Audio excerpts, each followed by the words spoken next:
નમસ્કાર, પ્રણામ મિત્રો, જય શ્રી કૃષ્ણ, જય માતાજી. સ્વાગત છે એક નવી સાંભળવાલાયક સ્ટોરીમાં. તું એટલે મારી એ અધૂરી વાર્તા, જેને હું કદી પૂર્ણ કરવા નથી માંગતી. તું એટલે મારી નવલકથાનો એ રાજ, જેને હું કદી ઉકેલવા નથી માંગતી.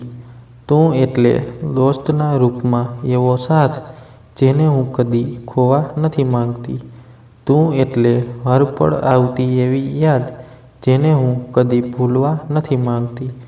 હવામાં હજી ગૂંજી રહેલા શબ્દો, આરું ઓ આરું, ઉછળતી કૂદતી દોડતી એક છોકરી આવીને થાંભલાની પાછળથી બૂમો પાડી રહી હતી.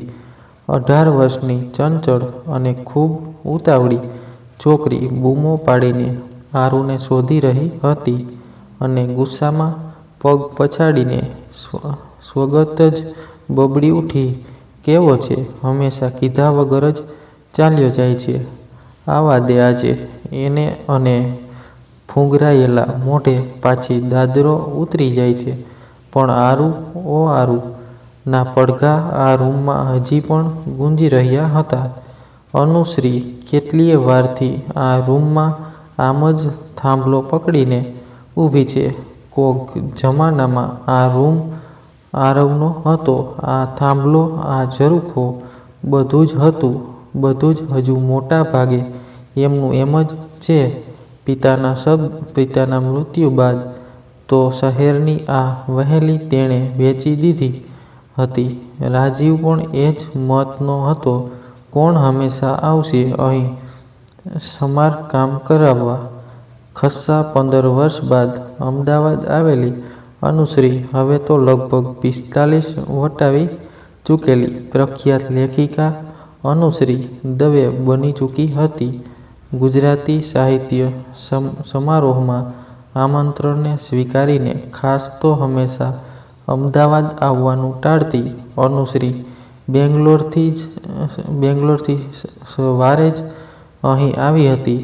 બપોર સુધીમાં સમારોહ પતી જતાં તે શહેરની મધ્યમાં ગીચ પોળોની વચ્ચે આવેલી પોતાના પિતાની જૂની પણ ખૂબ સુંદર હવેલી પર આવી પહોંચી હતી.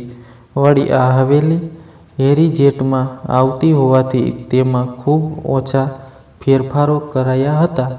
હાલના માલિકની અનુમતિ લઈને અનુશ્રી હવેલીનો એક એક ખૂણો ફરી રહી હતી, જ્યાં તેનું રમતિયાળ બાળપણ વીત્યું હતું.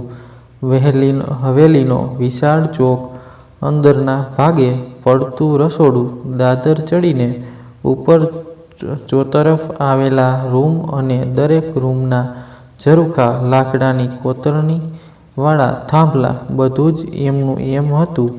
અનુશ્રી દરેક જગ્યાને હાથ લગાવીને તેને અને તેના સ્પંદને અનુભવવાની કોશિશ કરી રહી હતી. દરેક જગ્યાના અલગ અનુભવ તેને કોઈ બીજી જ દુનિયામાં લઈ જતા હતા.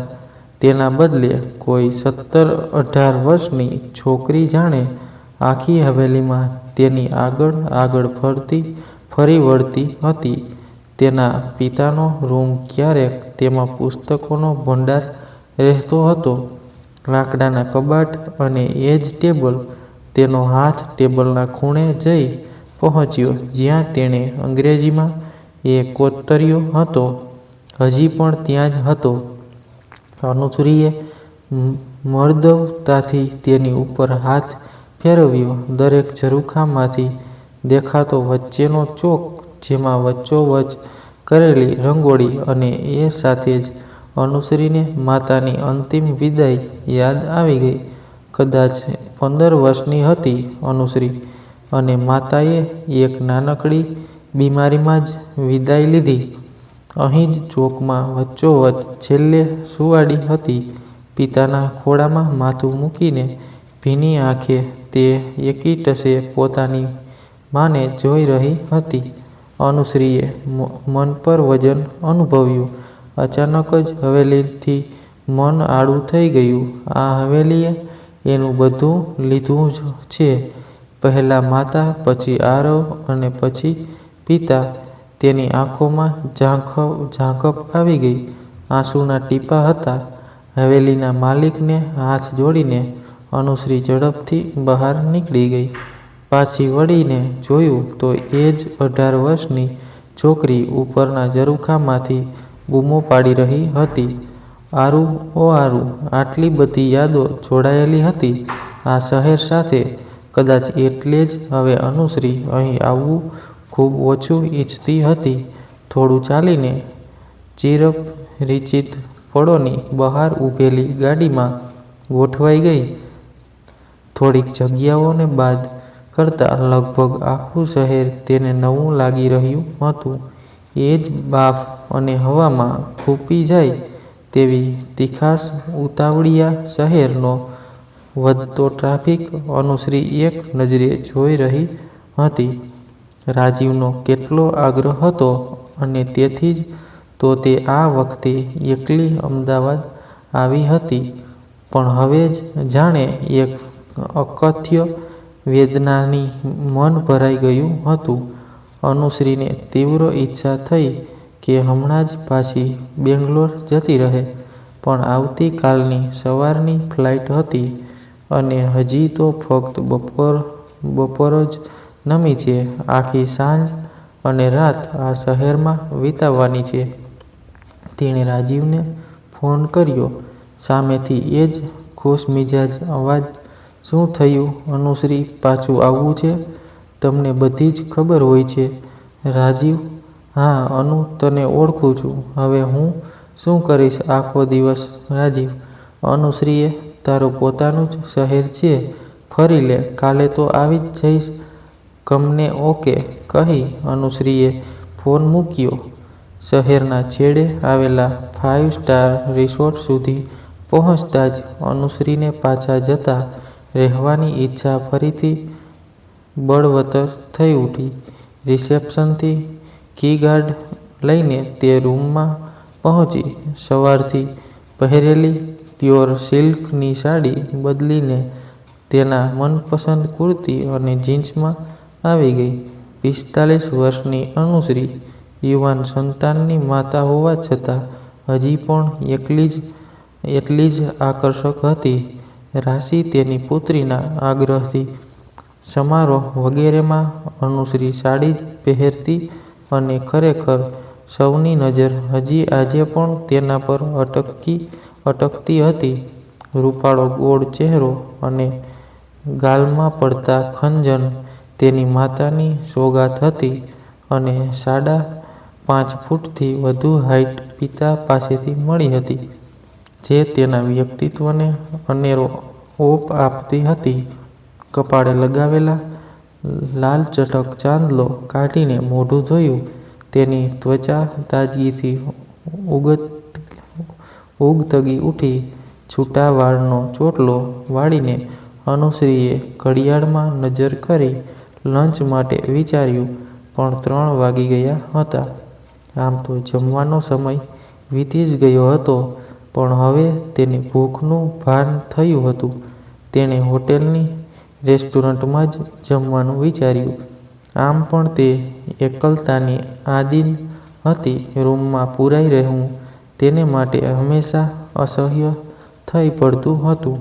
તે ઉપડી ખૂબ પાંખી હાજરી ધરાવતો રેસ્ટોરન્ટમાં ધીમા અવાજે વાગતું સુંદર અનુશ્રી ટેબલ પર ગોઠવાઈ. આમ તો ખૂબ ઓછા પ્રસંગ બનતા કે અનુશ્રી એકલી હોય. આજે તેણે સૌથી મુશ્કેલ કામ કે પોતાના માટે જમવાનું ઓર્ડર કરવું શરૂ કર્યું. ઈચ્છા પણ ન હતી અને સમય તો વીતી ગયો હતો. તેથી તેણે સૂપ અને સ્ટાર્ટર ઓર્ડર કર્યું. હવે તે આમ તેમ જોવા લાગી. 1-2 કપલ બિઝનેસ મીટિંગમાં વ્યસ્ત, ગ્રુપ અને થોડે આગળ એકલો બેઠેલો પુરુષ. અત્યારે તો રેસ્ટોરન્ટમાં આટલા જ લોકો હતા, પણ હવે તેની નજર અટકી થોડે આગળ એકલા બેઠેલા જમી રહેલા પુરુષની પીઠ જ દેખાતી હતી અને વાંકડિયા વાળ. પણ ખબર નહીં, અનુશ્રીને બધું જાણીતું લાગ્યું. તેણીએ પોતાના મનને ટપાર્યું. અમદાવાદ આવે એટલે તેને બધે જ આરવ જ દેખાવાનો. પણ ફરી તેની નજર તે વ્યક્તિના જમણા કાંડે સ્થિર થઈ. ત્યાં બાંધેલો કાળો દોરો. આ બધું આ વ્યક્તિ આટલી ચિરપરિચિત કેમ લાગે છે? હવે અનુશ્રીના મન પર તેનો કોઈ કાબૂ જ ન રહ્યો. આમ પણ કંઈ છુપાવવું કે મન વાળવું અનુશ્રી શીખી જ ન હતી. ખૂબ જ જિદ્દી તે વધુ વિચાર્યા વગર તુરંત ઊભી થઈ ગઈ. કદાચ એ વ્યક્તિ પરિચિત નહીં હોય તો? તેને મનમાં થયું. પણ તેના હાથનો કાળો દોરો જાણે અવશપણે તેને ખેંચી રહ્યો હતો. અનુશ્રી ધીમેથી તેના ટેબલ પાસે જઈ પહોંચી. આમ તો આવું વર્તન મેન્સેલેસ કહેવાય, પણ તેનું મન વ્યાકુળ હતું. તે શાંતિથી જમતી વ્યક્તિએ ચોંકીને તેની સામે જોયું અને અનુશ્રીની નજર પણ એ ચહેરા પર પડી. બે ઘડી માટે જાણે સમય થંભી ગયો. ચશ્માના કાચની આરપાર દેખાતી ખૂબ પરિચિત આંખો અને કપાળે પડેલા એ જ પરિચિત સળ. અનુશ્રીના મોઢે ફરી એ જ નામ આરવ. બંને આશ્ચર્યથી એકબીજાને તાકી રહ્યા. થોડી જ વારમાં પરિસ્થિતિનું ભાન થતાં સજાગ બન્યા. આરવ તો કંઈ જ બોલી શકવાની પરિસ્થિતિમાં જ ન હતો. જાણે અણધારી ઘટના પણ આજુબાજુના લોકોની હાજરીએ પોતાની નોંધ લીધી છે તે વિચારે આરવ ઊભો થઈ ગયો અને કહ્યું, "બેસો ને અનુશ્રી." અનુશ્રી ત્યાં જ આરવની સામે બેસી પડી. કેટલું અજાણ્યું લાગ્યું હતું આરવનું આ સંબોધન, જે કદાચ તે પણ ખૂબ શ્રમપૂર્વક બોલી રહ્યો હતો.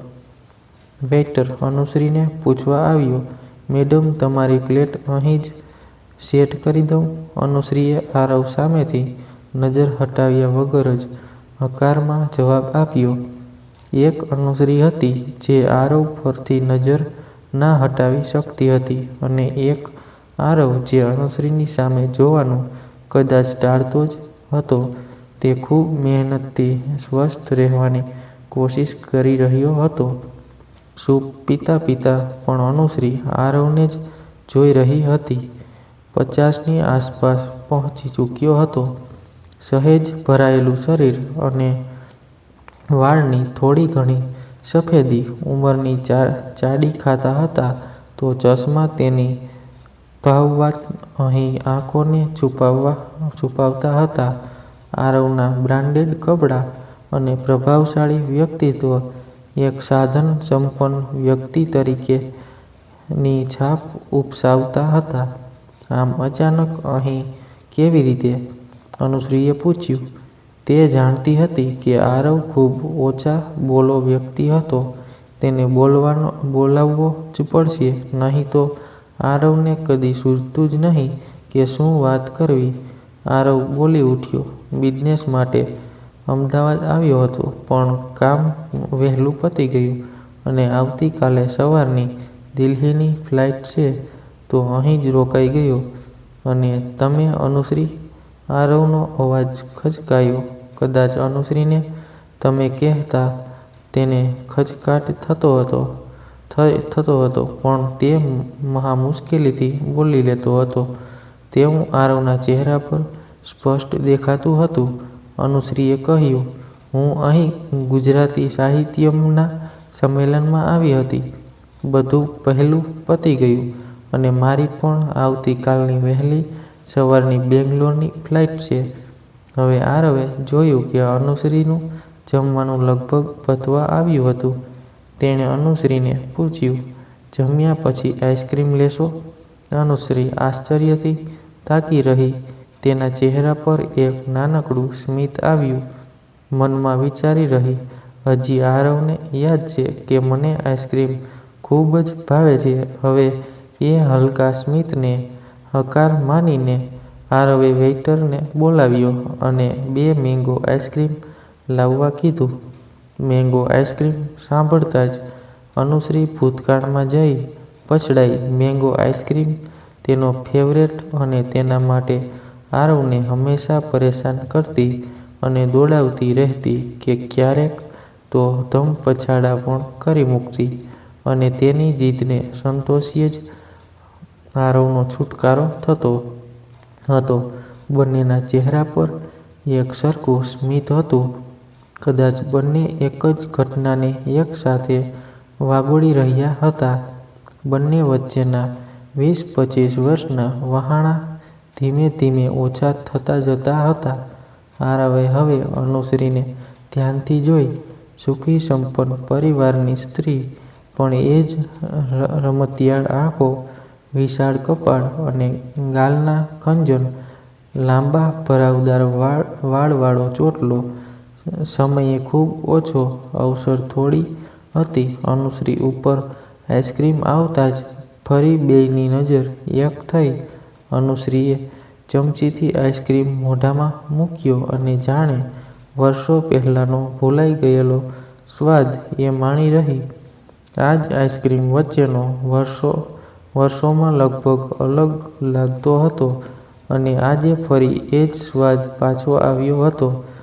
હજી પણ શું બોલવું એ આરવની સૌથી મોટી સમસ્યા હતી.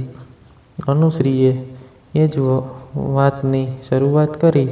આરવ, હું રૂમ 405માં છું. પ્લીઝ આવો. કંઈ પણ બોલ્યા વગર આરવે હકારમાં ડોકું ધુણાવ્યું અને કહ્યું, બસ 10 મિનિટમાં કપડાં બદલીશ, ફ્રેશ થઈને આવું છું. અનુશ્રી આગળ વધી. હજી પણ આ વાત તેને માનવામાં જ ન આવતી હતી કે આ આરવ છે. અહીં તેની સામે આમ સાવ અચાનક જ જે વ્યક્તિ વાત અને ભૂતકાળ બધું જ ઊંડે ધરબી દીધું હતું તે આમ પળમાં ઉઘાડું થઈ જશે. તારા વિનાના શહેરમાં તને જ શોધતા રહ્યા. તું મળ્યો તો પણ સાવ અજાણ્યો જાણે. ધીમા ડગલે અનુશ્રી તેના રૂમમાં આવી. પડદા ખોલીને બહારની વિશાળ બાલ્કનીથી આગળ વિસ્તરેલા આ શહેરને જોઈ રહી. રૂમની ઠંડી હવા અને બહાર ઉકળાટભર્યું વાતાવરણ, આ બધાની વચ્ચે તે કંઈક અલગ જ અનુભવ કરી રહી હતી. આકાશની વિશાળતા અને મનની વિશાળતા કંઈ કેટલુંય છે બેય પાસે. આકાશમાં અને મનમાં બધું જ અકબંધ. આટલા વર્ષ પણ આરવને જોઈને આ અનુભૂતિ. આરવ સાથે ઝરૂખે બેસીને જોયેલું આસમાન આજ તો છે, આજ તો હતું. કંઈક ઊંડે ઊંડે રણરણી ઉઠ્યું. અનુશ્રીને કંઈક અમૂલ્ય મળ્યાનો ભાવ કે ના સમજાય તેવા આંદોલન તેના હૃદયમાં વ્યાપી રહ્યા હતા. આરવ આ નામ કે આ વ્યક્તિત્વને ક્યારેય તે પોતાનામાંથી બહાર કાઢી જ ન શકી હતી અને આજે અકસ્માતે પ્રાપ્ત થયેલી આ વર્તમાનની ક્ષણ તે ખોવા નહોતી માંગતી. એના મોબાઈલમાં રિંગ વાગી. દીકરી રાશિનો ફોન હતો. યુવાન થતી જતી પુત્રી. રાશિને હંમેશા માની ચિંતા રહેતી. મોમ, તું ક્યાં છે? How was your trip and function? જેવા ઉતાવળિયા બધા જ પ્રશ્નો પૂછી લીધા. અનુશ્રીએ બધાના જવાબ આપ્યા અને રાશિ કહી રહી હતી, મોમ, રૂમમાં બંધ બેસી ના રહીશ. It's your city. Chill mom. Tour, shopping, call, મળીએ બસ. એમ કહીને મોબાઈલ મૂકી દીધો. અનુશ્રી હસી પડી. રાશિ પણ બિલકુલ પોતાના જેવી જ ઉતાવળી. તેણે ફરી દરવાજે નજર કરી. આરવ આવશે તો ખરો ને? જો કદાચ નહીં આવે તો? કંઈક કેટલુંય પૂછવું હતું, વાત કરવી હતી, કહેવું હતું, પણ આરવ છે જ એવો. આવવા દે ને. આજે અનુશ્રી બબડી ઉઠી. ખૂટતા જ તે દરવાજા તરફ આગળ વધી અને ત્યાં જ દરવાજે આરવ દેખાયો. સફેદ ઝભ્ભામાં થોડો વધુ જાણીતો.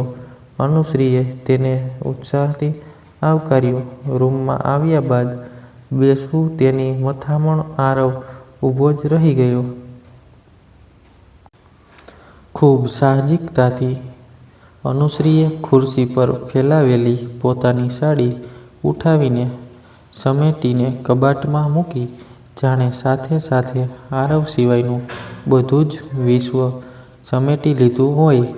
આરવ વિચારી રહ્યો, આ સ્ત્રીઓ કેટલી તરલ અને સહજ હોય છે, અને પુરુષ?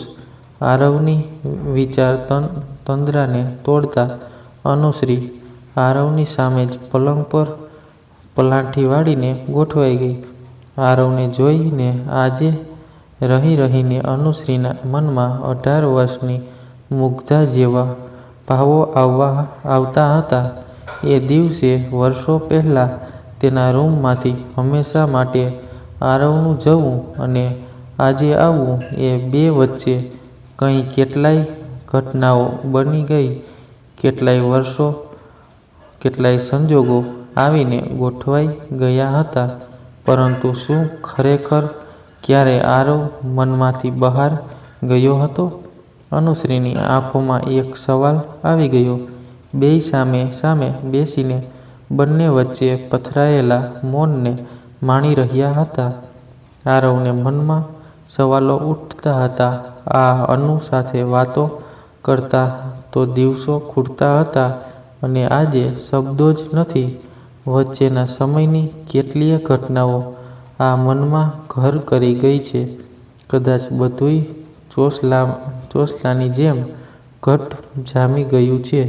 સામે બેસીને આરવને તાકી રહેલી, પણ વિચારોમાં ખૂબ દૂર જઈ ચૂકેલી અનુશ્રીને સંબોધીને આરવે કહ્યું, અનુશ્રી, તમે ખૂબ સરળ લાગો છો.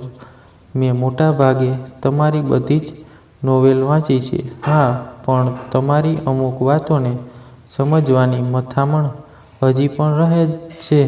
હવે અનુશ્રી થોડી છંછેડાઈ અને બોલી ઉઠી, જો આરવ, આપણે અમુક શબ્દો બોલતા તકલીફ પડે તો તે નહીં બોલવા જોઈએ. કદાચ તે સાંભળવામાં પણ એટલી જ તકલીફ આપે. આરવ આશ્ચર્યથી તાકી રહ્યો. કહ્યું, અનુશ્રી, સમજાય તેવું કહો. આરવ, આ શું તમે અને અનુશ્રી શું માંડ્યું છે? દર વખતે હવે આપણે અજાણ્યા છે અને એકબીજાથી ખૂબ દૂર છે એવા ભાવ દર્શાવવો જરૂરી છે? અનુ, એમ નહીં, પણ શું કહું કંઈ સૂઝ્યું નહીં એટલે હજી આરવ કંઈક આગળ બોલી રહે તે પહેલાં જ અનુશ્રી ખખડાટ હસી પડી. હજી પણ એ જ આરવ સૂઝ્યું નહીં, અને અચાનક બધું જ પીગળવા લાગ્યું. જામેલા ચોસલાઓ પીગળીને વહેવા લાગ્યા. આરવ ખખડાટ હસતી અનુશ્રીને જોઈ રહ્યો. મનમાં ધીરે ધીરે એક સ્વસ્થતા વ્યાપી રહી હતી. કદાચ ઊંડે ઊંડે જે ક્ષણની રાહ જોઈ હોય કે સ્વપ્નમાં વિચારી હોય, એ અત્યારે સાક્ષાત જ હતી. અને ધીમે ધીમે બે વચ્ચે સમયે રાખેલા પડદા ખુલતા જતા હતા. અનુ અને આરુ સંબોધનો ધીમે ધીમે ટૂંકા થતા ગયા. એક આખો સમયગાળો લગભગ થીજી ગયેલો, કદાચ ધૂંધળો થઈ ગયેલો, આજે પુનર્જીવિત થયો હતો. અનુશ્રી બોલી ઉઠી, આરવ, હું આજે વહેલી પર ગઈ હતી. પિતાજીના અવસાન બાદ મેં એ હવેલી વેચી દીધી હતી. આરવ બોલી ઉઠ્યો, હું આવ્યો હતો એ દિવસે અનુશ્રી, કાકાજીના ખૂબ ઋણ હતા મારા પર. ખબર મળતા જ અંતિમ દર્શને આવ્યો હતો. પણ તને અને હવેલીને આ બધું દૂરથી જોઈ રહ્યો હતો. જૂનું બધું ફરી ઉખેડવા કરતાં ચૂપચાપ પાછો વળી ગયો હતો. બંને અચકાયા. હજી હમણાં તો મળ્યા હતા, અને એ જ જૂના ઘાવ ક્યાં ખોતરવા, અને ચૂપચાપ બે જણા જાણે હવેલીના ઝરૂખે જઈ પહોંચ્યા. સાથે તો અહીં બેઠા હતા, પણ સંવાદ કદાચ એ જ ઝરૂખે થઈ રહ્યો હતો. અનુના પિતાજીના મિત્રનો પુત્ર આરવ શહેરમાં ભણવા આવ્યો હતો, અને પિતાજીના આગ્રહથી પછી હવેલી પર જ રહ્યો. કોલેજના સમયને બાદ કરતાં લગભગ આખો દિવસ અનુશ્રીની આરુની બૂમોના જવાબ આપવામાં અને તેની આ વાતોમાં પસાર થઈ જતો, અને ક્યારે બે હૈયા પ્રેમના તાંતણે જોડાયા, કદાચ તેમને ખુદને પણ ખબર ન રહી. એકબીજા વિનાનું જીવન તો કદાચ સ્વપ્ને પણ વિચાર્યું હતું. એકબીજાની સાથે ક્ષણે ક્ષણ જીવેલા એ બંને, અને કદાચ એકબીજાને પોતાની અંદર વર્ષોથી સાચવીને જીવેલ બંને આજે એકબીજા વિશે કશું જાણતા ન હતા. નિઃશબ્દ એકબીજાની આંખોમાં ઝાંકીને પણ જાણે બધા જ ભાવ પ્રગટ થઈ જતા હતા. શું પૂછવું અને શું કહેવું? કદાચ કઈ વસ્તુ કે વાતથી વર્ષોના ઈજાઈ ગયેલા ઘા લીલા થઈ જાય એ ડરથી પણ કદાચ શબ્દો ગેરહાજર હતા, પણ આંખો બધી જ વ્યથા ઠાલવી રહી હતી. આવું વજનદાર મૌન વધુ ન જીરવાતા અનુશ્રી હળવેથી ઊભી થઈ પૂછ્યું, આરવ, કોફી કે ચા પીશો? તો આરવ પણ ઊભો થયો, બોલ્યો, લાવ, હું જ કોફી બનાવી લાવું આપણે માટે, તું બેસ. થોડી નવાઈ સાથે અનુશ્રી બાલ્કનીમાં આવી. બે ખુરશી વચ્ચે ટીપોઈ અને થોડાક કુંડા, અને ત્યાંથી આગળ વિસ્તરેલું શહેર. અમદાવાદના વાતાવરણમાં સાંજનો બાફ હતો. અનુશ્રી ખુરશી પર ગોઠવાઈ અને આરવને જોઈ રહી. પોટમાં પાણી ઉકળતું હતું. આરવ 2 કપમાં કોફી નાખી રહ્યો હતો. કેવું દ્રશ્ય! મનોમન વિચારી રહી. કદાચ એ ક્ષણે વર્ષો પહેલાં આરવ છોડીને ન ગયો હોત તો આજે આ ક્ષણ! વિચિત્ર કલ્પના! અનુશ્રી ઊંડા વિચારોમાં ડૂબી ગઈ. આરવ 2 કપ કોફી લઈને આવ્યો અને બોલી ઉઠ્યો, ચાખી જુઓ, અનુ અને સંધ્યાએ સરસ કોફી બનાવતા શીખવ્યું છે. અને ફરી એ ક્ષણ થીજી ગઈ. અનુની આંખમાં સંધ્યા નામ છે. અનુશ્રી મનોમન વિચારી રહી, કેવી હશે આરવની સંધ્યા? એક આછેરી ઈર્ષ્યાનો ભાવ તેની આંખમાં પ્રગટી ગયો. પોતાના બધા જ ભાવ છુપાવતા કોફીનો કપ મોઢે માંડ્યો. કોફી સરસ છે, આરવ. આ બધી જ ક્ષણોમાં આરવ એકટક અનુશ્રીને તાકી રહ્યો હતો. આંખોથી વ્યક્ત થતા ભાવો અને આંખોથી જ છુપાતા ભાવની વચ્ચે વિસ્તરી જતી આ ક્ષણો, આ બધી જ વજનદાર ક્ષણોને સમેટીને અનુશ્રી બોલી, ચલ ને આરવ, ક્યાંક બહાર જઈએ. તું આવીશ? આરવે હળવા સ્મિત સાથે જવાબ આપ્યો, તું આવું પૂછતી ક્યારથી થઈ? અનુશ્રી, આ તો તારો સ્વભાવ જ નથી. તે ઊભો થયો, કહ્યું, હું તૈયાર થઈને આવું છું. હું 302માં છું. આપણે 10-15 મિનિટમાં જ મળીએ છીએ. આરવ પણ કદાચ અનુશ્રી જેમ જ અનાયાસે હાથમાં લાગેલી અમૂલ્ય ક્ષણોને જીવી લેવા માંગતો હતો. મળેલા થોડા સમયનો ઉપયોગ કરીને અનુશ્રી સામે વ્યક્ત થવા માંગતો હતો. સમયે છીનવી લીધેલી સંબંધની સહજતા પાછી મેળવવા માંગતો હતો. વર્ષો સુધી મનોમન અનુ સાથે કરેલી વાતો તેણે જણાવવા માંગતો હતો. અને તેથી જ ધીમે પગલે પોતાના રૂમ તરફ જઈ રહેલો આરવ વિચારી રહ્યો, આ શું થઈ રહ્યું છે તેની સાથે આજે? અનુશ્રી તો હંમેશા તેની અંદર જ જીવી હતી, પણ અનુ તેનો ભૂતકાળ હતી. તેની સામે સંધ્યાનો સૌમ્ય ચહેરો આવી ગયો. પ્રેમાળ અને સમજુ. કેટલી મહેનત કરી હતી એણે બંધ આંખોમાં દેખાતું અનુના ચહેરાને ખસેડીને સંધ્યાને ગોઠવવા માટે. કદાચ આજે જ્યારે સંધ્યા જ તેનું સર્વસ્વ છે, તો શેના માટે સંજોગોએ આજે તેને અને અનુશ્રીને સામસામે લાવીને ઊભા કરી દીધા? આરવના પગલાં ખચકાયા. તેણે વધુને વધુ સ્વસ્થ રહેવાની કોશિશ કરી, પણ અનુની સાથે જીવેલો આખે આખો ભૂતકાળ ચલચિત્રની જેમ નજર સમક્ષ વહેવા માંડ્યો, અને અવસપણે આરવ વહી નીકળ્યો. કોણ કોને શું કહેશે એ પળો જણ તું મુખ આપણી વચ્ચે નજીવું એક સગપણ તું મુખ આ તરફ મૂકી દીધા મારા બચેલા શ્વાસ મેં સામે પડેલ સાથે વીતેલી એકાદ બે ક્ષણ તું મુખ આરવ બહાર જતાં જ અનુશ્રી તૈયાર થવા ગઈ. સુંદર ગુલાબી બુટ્ટાવાળી કુર્તી ને આછો દુપટ્ટો, લાંબા વાળ ખુલ્લા રાખીને એક નાનકડી બિંદી લગાવીને તે પોતાને જ અરીસામાં તાકી રહી અને તેને જાણે રાજીવનો અવાજ સંભળાયો, "અનુ, તને ખબર જ નથી તું કેટલી સુંદર છે." રાજીવ કેટલી અદ્ભુત રીતે તેના ભૂતકાળ પર પથરાઈ ગયો હતો. એક વખત તો અનુશ્રી એવું જ લાગતું હતું કે આરવ વગર તે જીવી નહીં શકે, પણ રાજીવે અનુને ખૂબ જાળવી, જાણે ફૂલનું જતન કરતો હોય. કેટલો પ્રેમાળ અને નિખાલસ છે રાજીવ!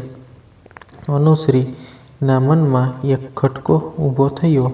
"અનુ, આમ આરવ સાથે તો શું કહીશ? રાજીવને સુખી દાંપત્યના 20-22 વર્ષ સાથે વીત્યા છે. તારું સર્વસ્ત્ર રાજીવ જ તો છે." હવે આરવ ક્યાંથી ત્યાં જ અચાનક જાણે અરીસામાં એ જ 18 વર્ષની અનુ આવીને ઊભી રહી ગઈ. જાણે કહી રહી હતી, "અનુ, આજે આ ક્ષણ મળી છે જે કદાચ વર્ષોથી તું અંદર દરબીને જીવી છે." આરવ કદાચ ક્યારેય મનના ખૂણામાંથી ગયો જ નહોતો. તે હંમેશાથી ત્યાં જ હતો. પરિસ્થિતિઓ બદલાતી ગઈ, પણ કદાચ એવી ખૂબ ઓછી ક્ષણો હશે કે તું આરવને તારી સમગ્ર દુનિયાથી દૂર રાખી શકી હોય. તે તો તારી અંદર જીવતો જ હતો અનુશ્રી. તું તેનાથી ક્યારે દૂર હતી જ નહીં. તો પછી હવે શું વિચારવાનું? રાજીવ અને આરવનું સ્થાન ભિન્ન છે. આરવ ભૂતકાળ છે અને આવતીકાલે ફરી એ ભૂતકાળ જ બની જશે. પણ એના ઓછાયામાં આજની આ ક્ષણ જવા ના દઈશ. બધા વિચારો ખંખેરીને તે રૂમની બહાર આવી. કદાચ એને થોડી વધારે જ વાર થઈ હતી. આરવ જીન્સ અને ટી-શર્ટમાં બિલકુલ અલગ જ લાગતો હતો. તેના ચશ્મા તેને વધુ પ્રભાવશાળી બનાવતા હતા અને કદાચ ઘણું બધું કહેવા માંગતી આંખો ના ભાવ ને છુપાવતા હતા. અવસરપણે અનુશ્રીથી આરવની સરખામણી રાજીવ સાથે થઈ ગઈ. લગ્નજીવનના શરૂઆતના વર્ષોમાં તે હંમેશા રાજીવની સરખામણી આરવ સાથે કરતી, પણ રાજીવના સ્વભાવની વિશેષતા કહો કે તેનો પ્રેમ, જેણે અનુશ્રીને બધું જ જૂનું ભૂલવાની ફરજ પાડી હતી. રાજીવ પ્રમાણમાં વધુ સોહામણો હતો. આરવ અનુશ્રી આવતી જોઈ રહ્યો, કેટલી નવાઈ પમાડે તેવું હતું આ બધું જ. કદાચ કોઈ તેટલું સ્વપ્નના અનુસંધાન જેવું. તેને ખબર જ ના રહી કે અનુશ્રી સાવ પાસે આવી ચૂકી હતી. અનુશ્રી બોલી ઉઠી, "આરવ, જઈએ કે હજી થોડો વિચાર કરવો છે તને?" આરવ હસી પડ્યો. તેની મનોસ્થિતિ અનુશ્રી અજાણ ન હતી. તેણે કહ્યું, "અનુ, ટેક્સી તો બોલાવી છે, પણ ક્યાં જઈએ તું જ કહે." અનુએ કહ્યું, "ચાલને આરવ, રિવરફ્રન્ટ જઈએ. બહુ સાંભળ્યું છે, ચાલ જઈએ." "ઠીક છે," કહીને આરવ સહજતાથી ડ્રાઈવરની સાથે ગોઠવાયો અને અનુશ્રી એકલી પાછળ હતી. અનુ વિચારી રહી. હજી પણ આરવ એવો જ રહ્યો. બંને એક જ માહોલમાં પણ અલગ અલગ રીતે પરિસ્થિતિને માણી રહ્યા અને કદાચ જાણી જોઈને જ એકબીજાની બીજી દુનિયામાં દખલ ન કરવી હોય એમ એકબીજાને વધુ પૂછપરછ કરવાથી દૂર રહેતા હતા. કદાચ કોઈના અંતરમાં કંઈક અઘરું રહી ગયું હોય અને તેની વેદના બહાર ઉભરાઈ આવે એ જ ડરે બહાર વહેતા ટ્રાફિકની વચ્ચે અંદર બેઠેલા કદાચ ભૂતકાળમાં જ વહી રહ્યા હતા. મનમાં ચાલતી અલગ અલગ ઘટનાઓ અને વાતો. ક્યાંક નાનકડું સ્મિત આપી જાય તો ક્યાંક પાંપણ પર આંસુ છલકાઈ જાય. સાથે જીવેલો કદાચ સાથે શ્વાસેલો જીવન અમૂલ્ય હિસ્સો ઝઘડા રીસામણા અને મનામણા. અનુની જિંદગી જીદ આગળ હંમેશા હથિયાર મૂકી દેતો આરવ અને આરુ માટે બધું જ કરી છૂટતી અનુ. એ એવી ક્ષણો હતી જેમાં પોતાની દુનિયા સિવાય બહાર જેવી કોઈ દુનિયાનું અસ્તિત્વ જ નહોતું. પણ આ બધાને અંતે ફરી ફરીને યાદ આવતી છૂટા પડવાની ઘટના અને ફરી એ જ ઉદાસી ઘેરી વળતી. રિવરફ્રન્ટના દાદરા ઉતરતા આરવ બોલી ઉઠ્યો, કેવું કહેવાય ને અનુ, ખૂબ ચાલેલી વસ્તુ કે વ્યક્તિ અપર્યાપ્ત હોય કે ન મળે ત્યાં સુધી જ તેની કિંમત આપણને મૂલ્ય એકાંત હોય છે. એ વસ્તુ કે વ્યક્તિ મળી જતાં જ શું તેનું મહત્વ ઘટી જતું હશે? અનુ, તારું સ્થાન હંમેશા મેં સૌથી અલગ જ રાખ્યું હતું. ત્યારબાદ કંઈ કેટલુંય આવ્યું, પણ તું એક ખૂણામાં અકબંધ સચવાયેલી અનુશ્રી સ્મિત સાથે જોઈ રહી. હવે આરવ ધીમે ધીમે ખુલતો જતો હતો. આમ પણ તેનો સ્વભાવ એવો જ હતો. તેને કદી કોઈ પણ સંવેદના વ્યક્ત કરતા આવડી જ ન હતી એવું અનુશ્રી માનતી. તેણે કહ્યું, આરવ, ના, હંમેશા એવું નથી હોતું. ઘટનાઓમાં જીવાઈ ગયેલા આપણા જીવનમાં કદાચ તું પણ મારા મનમાં ખૂણામાં સ્થિર થઈ ગયો છે. પણ સમયે બીજું ઘણું બદલી નાખ્યું. તારી સાથે જીવેલી દરેક ક્ષણ પ્રમાણિક હતી. તો તારા બાદ રાજીવ સાથેનું દાંપત્ય એટલું જ શ્રેષ્ઠ રહ્યું. આરુ, ફરી એ જ જૂનું સંબોધન અનુશ્રીના હોઠે આવી ગયું. એ વખતે મને તારી સામે ખૂબ ગુસ્સો અને ફરિયાદ હતી, પણ આજે બિલકુલ નથી. બંને છેડે સંતોષજનક સ્મિત હતું. ધીમે ધીમે મંડાઈ રહેલા ડગલામાં એકબીજાની સાહજિક પૂછપરછ અને જીવાઈ ગયેલી જિંદગીનો ઘટનાક્રમ જણાવવાની ઈચ્છા પ્રગટ થઈ રહી હતી. શું આરવ જીવ્યો મારા વગર કેવું જીવ્યો? તે પ્રશ્ન રહી રહીને અનુશ્રીના મનમાં આવી જતો હતો. તો બીજી તરફ અનુશ્રી તેના જીવનમાં ખુશ તો રહીને? એ પ્રશ્ન કરવાનું આરવનું પણ મન કરી રહ્યું હતું અને એના ભાવરૂપે જ ધીરે ધીરે ઘર પરિવાર અને જીવાઈ ગયેલા સુખી જીવનની વાતો આવી જ ગઈ. અનુએ રાજીવ અને રાશિ સાથે જીવાતું સુખપૂર્ણ અને સંપૂર્ણ જીવનની વાત કરી તો આરવે સંધ્યા અને આતિશ અવની સાથેના સુખી પરિવારની ઝલક બતાવી. નાના નાના ઘટનાક્રમો, બાળકોનું બાળપણ અને યુવાની, કદાચ બધું જ જે તેઓ હંમેશાથી એકબીજાને કહેવું ઈચ્છતા હતા. કદાચ બંને એ પૂર્ણ અને સાર્થક જીવન વિતાવ્યું હતું. એકબીજા પર સંપૂર્ણ નિર્ભર બે વ્યક્તિઓનું જીવન એકબીજા વગર પણ ખૂબ સરળ રીતે ગોઠવાયું હતું અને હવે એનો કોઈ વસવસો રહ્યો ન હતો. ફક્ત સંપૂર્ણ સંતોષ હતો. અનુ બોલી ઉઠી, સારું, અકસ્માતે જ આપણા બંનેના જીવનમાં શ્રેષ્ઠ વ્યક્તિઓ આવી બધું જ મળ્યું અને એ ઉપરાંત આ સાંજ પણ અવાર અનુની પવનમાં ઉડતી લટોને તાકી રહ્યો. ડૂબતા સૂરજની સાખે તેણે અનુ તરફ જોયું અને કહ્યું, ફરી કદાચ કાલે આપણે બેય એકબીજા માટે ભૂતકાળ બની જઈશું.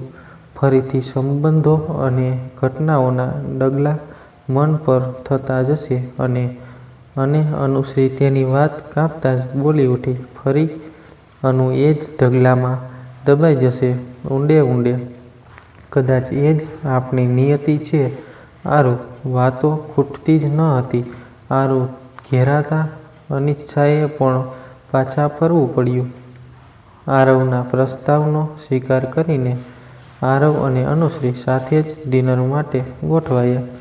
એકબીજાની પસંદ નાપસંદ અને બદલાતી પસંદગીઓ, મૌનની જગ્યા હવે શબ્દો અને તે સંવાદો એ લઈ લીધી હતી. અજાણ્યાપણાનો ભાવ લગભગ ભૂલાઈ ગયો હતો. એકબીજાને જાણતા માણતા અને આઈસ્ક્રીમ સાથે મીઠી યાદોને વાગોળતા કંઈક હસાવતા જમીને ધીમે પગલે ચાલતા રેસ્ટોરન્ટના બહારના ગાર્ડનમાં આવ્યા. આકાશમાં રાતનો અજવાસ હતો. ધૂંધળા તારાઓથી ભરેલું આકાશ પણ હવે કદાચ આરુ અને અનુના હૃદયની વેદનાથી આખું વાતાવરણ જાણે નિઃશબ્દ હતું.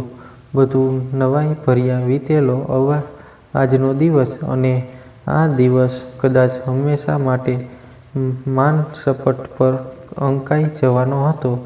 જતી ઉંમરે એકલા બેસીને વાગોળવાની કેટલીય ક્ષણો આ દિવસ આપી ચૂકી હતો. મળવાના આનંદની સાથે જ છૂટા પડવાની વેદના જાણે ઘેરી વળી હતી. છેક અત્યારે ખબર પડી. અનુશ્રી બોલી ઉઠી. આરવ, બધું જ મળ્યું છતાં આ મન કેટલું અવળચંડુ છે. આપણા સંબંધોમાં પ્રેમની લાગણીથી પણ વિશેષ કશુંક હતું. અલગ અલગ જગ્યા કે ઘટનાક્રમમાં ભલે જીવ્યા હતા, પણ કદાચ એકબીજાના એકાદ અંશને મનમાં સાચવીને જ. હા, અનુ, આરવે કહ્યું, અને અનુનું ધ્યાન ફરી આરવના હાથના કાંડે બંધાયેલા કાળા દોરા તરફ ગયું. તેણે આરવનું જમણું કાંડું પકડ્યું. આરવે ચોંકીને અનુની સામે જોયું. ગૂંચવાયેલી લાગણીઓને ઉકેલવાની મથામણ. કંઈ જ નથી ખૂટતું, છતાંય કંઈ શોધવાની મથામણ. શબ્દોની ગૂંચમાં ઉકેલાઈ જતી જિંદગીને લખાણોમાં છૂટી ગયેલું કંઈક મેળવવાની મથામણ. તું અને તારા વગર જ વીતેલી આખી જિંદગી, તો પણ તને યાદ ન કરવાની હંમેશ માટે મથામણ. થોડાક અજવાસમાં જઈને અનુએ ખૂબ હળવેથી આરવના હાથમાં બાંધેલો દોરો ખોલવાની કોશિશ કરી. આરવને એ દિવસ યાદ આવી ગયો. બધું જ પૂરું કરવાની ક્ષણ. એકબીજાએ જે ઈચ્છ્યું હતું તે પરિપૂર્ણ નહીં થાય તેવું જાણ્યા બાદ આરવે જ સમજૂતીપૂર્વક છૂટા પડવાનું નક્કી કર્યું હતું. પોતાનાથી બનતી બધી જ કોશિશ કરી ચૂકેલી અને છેલ્લે હારી થાકીને લાચાર અનુશ્રીનો ચહેરો હજી તેને યાદ હતો. અંતિમ ક્ષણે અનુએ પોતાના હાથમાં પહેરેલો તેની માતા અને ત્યારબાદ પિતાના હંમેશના આશીર્વાદ સમો કાળો દોરો પોતાના હાથમાંથી છોડીને આરવના હાથે બાંધ્યો હતો. તેમાં અનુના આંસુ અને વેદનાનું મિશ્રણ હતું. કેટલી તકલીફ પડી હતી અનુને એ છેલ્લી વાર હાથ છોડતા. આરવની આંખો અનુ પર જ હતી. બધું ધીરજથી દોરો ખોલી રહેલી અનુ. તેને વાર લાગી રહી હતી, અંધારાને કારણે કે પછી કદાચ તેની આંખો ધૂંધળી થઈ હતી. આંસુના કારણે એક ટીપું આરવના હાથ પર પડ્યું. અનુએ દોરો ખોલીને લઈ લીધો. આરવ પૂછી બેઠો, આ શું અનુ? અનુશ્રી એ કહ્યું, મારી વસ્તુ મેં પાછી લઈ લીધી. આરવ તાકી રહ્યો. એ જ 18 વર્ષની તોફાન અનુ સામે ઊભી હતી. ચલને આરવ, હું તને કોફી પીવડાવું. આરવ શું કહેવુંની અવઢવમાં હતો અને અનુશ્રી હંમેશની જેમ આગળ ચાલવા માંડી. તે કદી આરવને કોઈ નિર્ણય કરવાની તક આપતી જ નહીં. અનુની સાથે આરવ રૂમમાં આવ્યો. બાલ્કનીમાં ઘેરાયેલું રાતનું આકાશ રાતના 1 વાગ્યાના સુમારે લગભગ ઝંપી ગયેલું શહેર અને નીરવ શાંતિ. અનુ કોફીના મગ સાથે આવીને બેઠી. કહ્યું, આરવ, આ દોરો તારા કાંડે બાંધતી વખતે મેં કદાચ તને પણ મારી સાથે બાંધવાની કોશિશ કરી હતી. મુગ્ધ ભાવે ઈચ્છ્યું હતું કે તું મારાથી દૂર જઈ જ ન શકે, કે કદાચ દૂર રહી ન શકે. પણ કેવો વ્યર્થ પ્રયાસ. આરવે કહ્યું, એ જ દિવસથી અનુ આ તારો કાળો દોરો મારા જીવનનો ભાગ કે કદાચ મારા શરીરનું અભિન્ન અંગ બનીને રહ્યો. તારો બાંધેલો દોરો જીર્ણ થયા બાદ પણ હું હંમેશ એક દોરો મારા કાંડે બાંધી જ રાખતો. હું પણ જાણે બંધાઈ રહેવા જ માંગતો હતો. તું આ રીતે મારી સાથે જ રહી છે. આ એટલે જ મેં લઈ લીધો. હવે મને તેની જરૂર નથી લાગતી, કારણ કે મેં જેને દોરો બાંધ્યો હતો તે મારો આરવ હતો, જેને હું ખૂબ પ્રેમ કરતી હતી, જેને હું બાંધવા ઈચ્છતી હતી.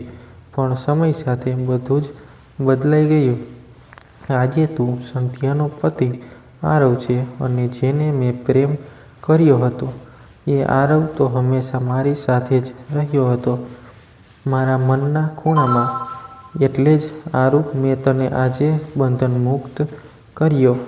કોફી પૂરી થવા આવી અને કઈ ક્ષણ હવે અલગ થવાનો સંદેશો લઈને આવે તે પહેલાં આરવે કહ્યું, અનુ, થોડા જ કલાકોમાં આપણી ફ્લાઇટનો સમય થઈ જશે. એકબીજાને ફરીથી વિદાય આપીને એકલા થઈ જવું ખૂબ અઘરું પડશે. કદાચ આરવ અનુની મનોસ્થિતિ સમજતો હતો. તો પછી ચાલને થોડી વારમાં અહીંથી સાથે જ નીકળીએ. એરપોર્ટ પર છેવટ સુધી સાથે રહીએ. ત્યારની ભીડ અને કોલાહલ કદાચ આપણને છૂટા પડવામાં મદદરૂપ થાય. અનુ સાંભળી રહી કહ્યું, સાચી વાત. આમ પણ હવે ઊંઘ આવશે નહીં. તો પછી આ થોડા કલાકો વધુ સાથે રહીએ. થોડીક વારમાં નીચે મળીએ. અને થોડીક વાર માટે ફરી બેય એકલા પડ્યા. અનુએ સામાન સમેટ્યો. સવાર લઈને તૈયાર થઈ. વિચારી રહી, સારું જ થયું અહીં આવી, નહીં તો. બીજી તરફ આરવ પણ આજ યોગાનુયોગ પર વિચારી રહ્યો. વહેલી સવારે એરપોર્ટ પહોંચીને અંતિમ ક્ષણોને માણતા બેય સામસામે ગોઠવાયા.